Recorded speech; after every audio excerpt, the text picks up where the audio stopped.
नमस्कार, जय महाराष्ट्र. मी डॉक्टर अनिल फळे. आता विधानसभा, लोकसभा, इतर सर्व निवडणुका 3-3.5 वर्षानंतर होणार आहे. तोपर्यंत राजकीय नंदनवनामध्ये कुणाकुणाच्या कशा कशा भेटी होतील हे काही सांगता येत नाही.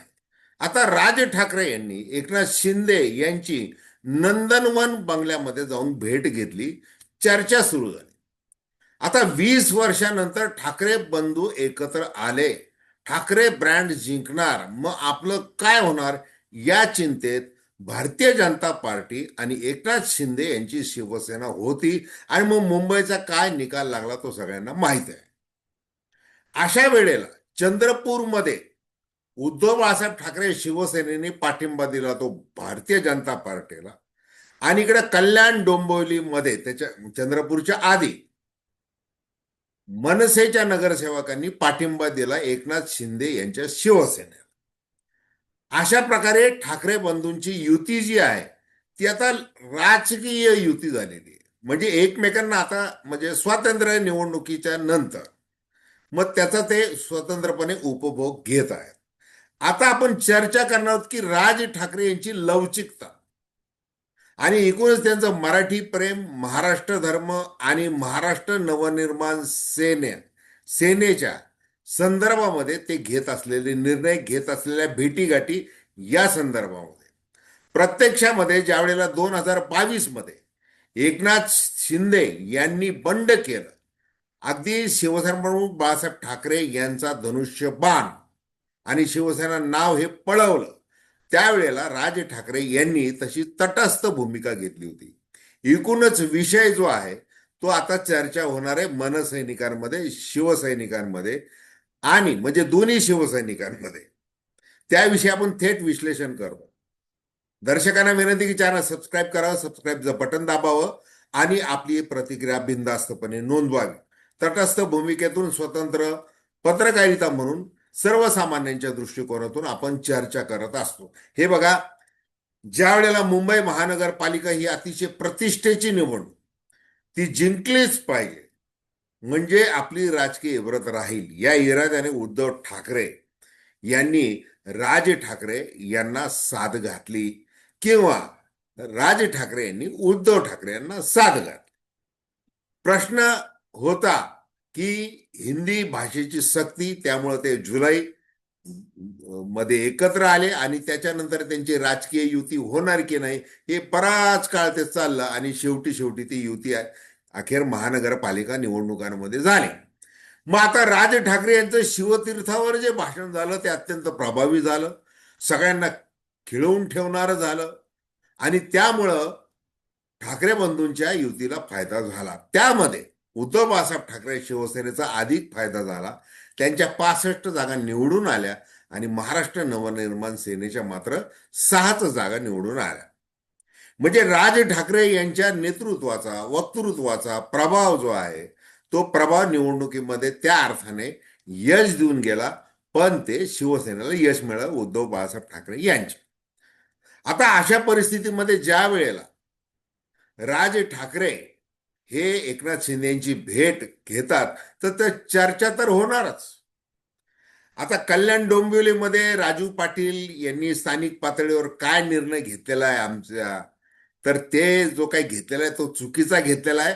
आणि कल्याण डोंबिवली महानगरपालिकेमध्ये जे काही झालं त्यामुळे मला शिसारी आली असं राज ठाकरे यांनी म्हटलं.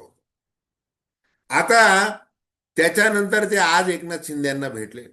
आता बघा की महाराष्ट्र नवनिर्माण सेना आणि राज ठाकरे यांची लवचिक लोकसभा निवडणूक गेली. लोकसभा निवडणुकीमध्ये त्यांनी मोदींना बिनशर्त पाठिंबा दिला. त्याच्यानंतर विधानसभा निवडणुकीमध्ये आता आपल्याला या महायुतीमध्ये चांगलं स्थान मिळेल अशी अपेक्षा राज ठाकरे यांना होती. परंतु भारतीय जनता पार्टीचं जे अंतर्गत गुप्तचर खातं आहे जे आहे त्यांच्यानुसार मनसेला घेऊन काही उपयोग होणार नव्हता. तसा काही जागा दिले तर बाहेर काहीतरी बाहेरची लढत म्हणजे पाठिंबा घ्या वगैरे अशी लढत करा आणि त्यांचा केवळ मत फोडण्यासाठी फायदा करून घ्या एवढं सांगण्यात आल्यानंतर महाराष्ट्र नवनिर्माण सेनेला महायुतीमध्ये प्रवेश मिळाला नाही आणि स्वतंत्र त्यांनी जागा लढवल्या आणि एकही जागा निवडून आली नाही. अगदी अमित ठाकरे यांचा पराभव झाला. तो जिथे झाला ते लक्षणीय लढत झाली. म्हणजे दादर माहीम त्या मतदारसंघामध्ये ज्या वेळेला अमित ठाकरे महाराष्ट्र नवनिर्माण सेनेच्या तिकिटावर उभे राहिले, राहिले त्यावेळेला त्यांचा पराभव झाला. कारण सदा सरवणकर एकनाथ शिंदे यांच्या शिवसेनेचे यांनी अर्ज मागे घेतोय काय वगैरे ते शेवटपर्यंत तो प्रश्न लटकवत ठेवला आणि त्याच्यामध्ये निवडून आले ते उद्धव बाळासाहेब ठाकरे शिवसेनेचे लोकप्रतिनिधी सावंत, महेश सावंत, ते निवडून आले. ते असं झालेलं. मग आता महानगरपालिका निवडणुकांमध्ये ज्या वेळेला प्रचार झाला, अगदी मोजक्या ज्या काही 3-4 सभा झाल्या, विशेषतः ठाण्यामध्ये जी सभा झाली त्याच्यामध्ये राज ठाकरे एकनाथ शिंदे यांच्यावर बरसतील असं वाटलं होतं, परंतु तसं काही झालं नाही. त्यांनी भारतीय जनता पार्टीवर जे काही तोंडसुख घ्यायचं ते घेतलं आणि विषय संपवला, प्रचार संपवला त्यांनी. जसं मुंबईमध्ये त्यांनी देखील प्रचारामध्ये काही टीका केली नाही एकनाथ शिंदे यांच्यावर. मग त्याच्यावरही प्रश्न निर्माण केले गेले की हे असं ते का केलं जात आहे, काय नेमकं ठरलेलं आहे वगैरे वगैरे वगैरे.